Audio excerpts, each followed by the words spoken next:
এই মুহূর্তে সবথেকে বড় খবর,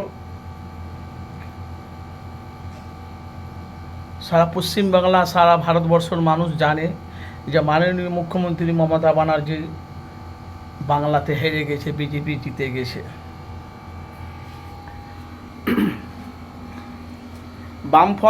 বামফ্রন্ট সিপিএম 34 বছর বাংলা রাজত্ব করেছে, কিন্তু ভাই বিজেপি কিন্তু বাংলায় ছিল না।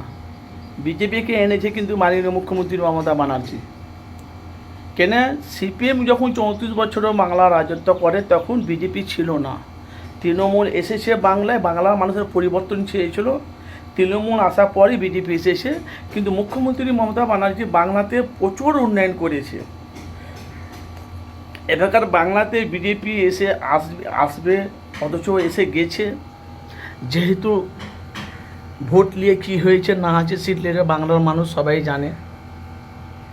এখন বাংলায় উন্নয়ন হবে কি বাংলা শাসন রাজত্ব চলবে জানি না। কিন্তু আমরা দেখতে পাচ্ছি একটা বিধায়ক এমএলএ নওশাদ সিদ্দিকী সারা পশ্চিম বাংলা জুড়ে তার নাম। ভোট যদি ভালোভাবে হয় তাহলে সব জায়গাতে জিতবে আইএসএফ। কে বলছে? বাংলার মানুষ, জনগণ, সাধারণ মানুষ, অনেক মানুষ তারা বিভিন্ন রকম মতামত তারা জানাচ্ছে। কিন্তু আপনাদের কাছে একটাই প্রশ্ন, আমরা সাংবাদিক আমাদের কথা হলো উভয় পক্ষে মানুষের কাছে সত্যটা, চিত্রটা মানুষের কাছে তুলে ধরা। 4 তারিখে যখন ভোট গণনা হলো দেখেছি আইএসএফের কর্মীদের উপরে হামলা হয়নি, হুমায়ুন কবিরের জেইউপির সাথে কোনো কর্মীদের হামলা হয়নি। লড়াইটা কিন্তু ছিল তৃণমূল আর বিজেপির সাথে।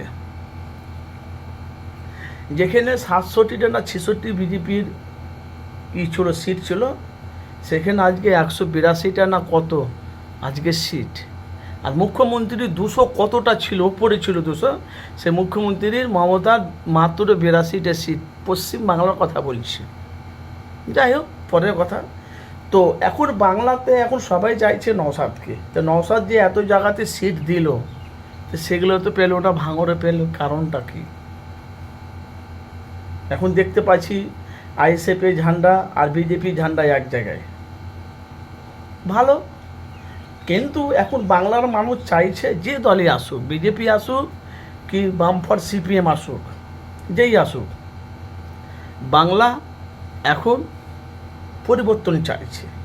শিল্প, কাজ, চাকরি, এসব প্রত্যেকটা জিনিস যেমন মমতা ব্যানার্জি যে